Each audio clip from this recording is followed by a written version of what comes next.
Cities Skylines II, first major patch of 2024, is here, and today I'm going to be telling you everything that you need to know about this update, all the patch notes, all the changes, which does have a land value kind of focus, but there's loads of stuff that's been changed. Now, with all these updates, there's also a note for the devs that basically says that simulation fixes are expected to take a little while to properly take effect, so the game will need to run for a while. Still, the fixes to buildings may need the buildings to be rebuilt. So let's get into this. First of all is gameplay. What have they fixed? They fixed a lot.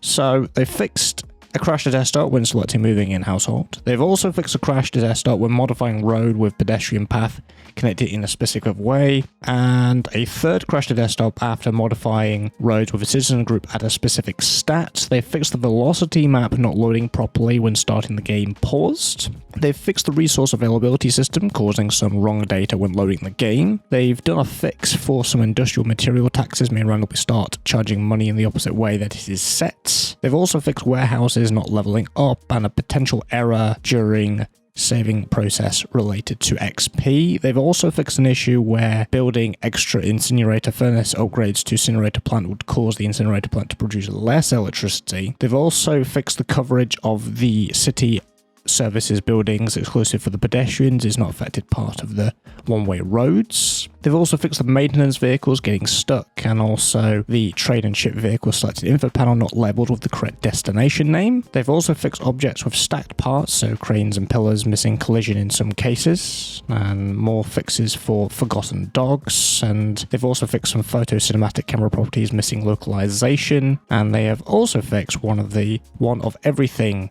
achievement requiring medieval castle, and they've also fixed a wide variety achievements. Now, specifically for statistics fixes and improvements, they fixed a bug in statistics panel where the chart data would not update properly when manipulating the time scale slider. They fixed a bug where the water fees were shown incorrectly in the budget tab of the economy tab panel. They've also fixed the garbage and public transport fees not being recorded in statistics and the age statistic not being displayed correctly. They've also fixed the district selected info panel showing incorrect amount of residents and the incorrect amounts being shown for taxation estimates in the economy panel. They've also fixed a bug where the changing timescale caused some data to be displayed incorrectly and the incorrect money amount in the first sample, as well as mismatched position of samples and charts. They've also fixed the incorrect process amount in under construction section. The statistics panel menu items, remember their expanded state based on the selected stats upon reopening the statistics panel, and they've changed the income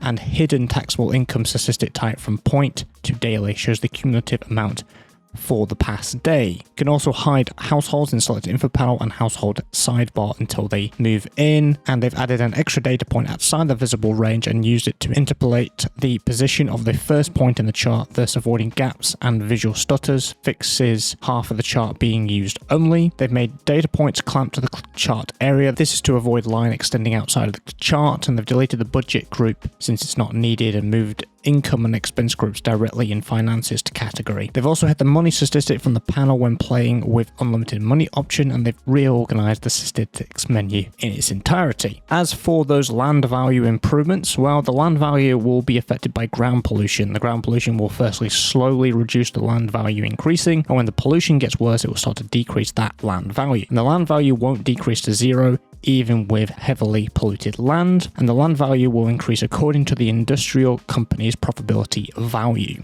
As for some other stuff in relation to gameplay, they have improved the parking space searching, they've adjusted the teens and children spawn rates to balance the lack of teens in education, they've adjusted the enter probability to allow more teens to enter high school, the cargo station pathfinding update to reduce the traffic jams when accessing the buildings, they forced no words wrap on the tutorial page label to fix layout breaking in some tutorials on the 2560 by 1440 resolution, they've increased a little bit of TLC achievement increment step from 1 to 1000 and fixed achievement progress buffer, only updating an achievement if the progress hits exactly a multiple of the increment step. They've added more user-friendly message when account linking functions fail due to a network error. They've added new translations, missing text, text fixes and translations. They've also added support for overriding switch user action Hint for platforms that do not support Switch users, i.e. Steam, Epic, with added support for Steam Overlay. Now, as for performance, they've added a score seeker cooldown to avoid too many pathfinding queries when the city doesn't have enough scores. They've improved shadow culling optimization, as well as faster and more stable simulation speed in the very large cities, minor optimization and leak fix for pathfinding, and they've also done 2 optimization patches for reordering some rendering related issues to reduce waiting in the main thread and eliminated unnecessary main thread waiting in modification end barrier. And finally, let's talk about the graphics fixes and adjustments that they've done. So they've added Snow on imposters, so that's trees. They've changed outline color and fill color of districts for better visibility. They've changed the color of the mailbox and bus stop markers. And they've changed the bus stop, bus line and route tool icon colors to correspond to new marker colors and adjusted the district area colors for better visibility in bright snow. They've also tweaked the road and rail shadows to be less aggressive, and they fixed the bus shelter icon color and default bus line color to be consistent with other bus line icons. They've also fixed the visibility distance calculation bug mostly affecting power cable shadows with certain camera angles. They've also fixed the texture of the nuclear power plant's concrete floor that can extend beyond the building in a conical shape, and they've fixed terraforming, propping and pedestrian access for multiple assets, and finally they fixed floating props on the technical university. And that's it. That's all we have for the patch notes for the first patch of 2024, which is the patch 1.0.19 F1 hotfix for both Steam and the Microsoft Store. What do you think about that? Is there any fixes that you've been looking forward to? And post-update, has anything improvement? They've obviously done some performance updates. How is it? How's the performance for your Cities Skylines 2?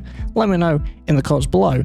If you enjoyed this video and want to see more of this one or even some more Cities Skylines 2 content, make sure you are subscribed, and I'll see you guys in the next one. Take care.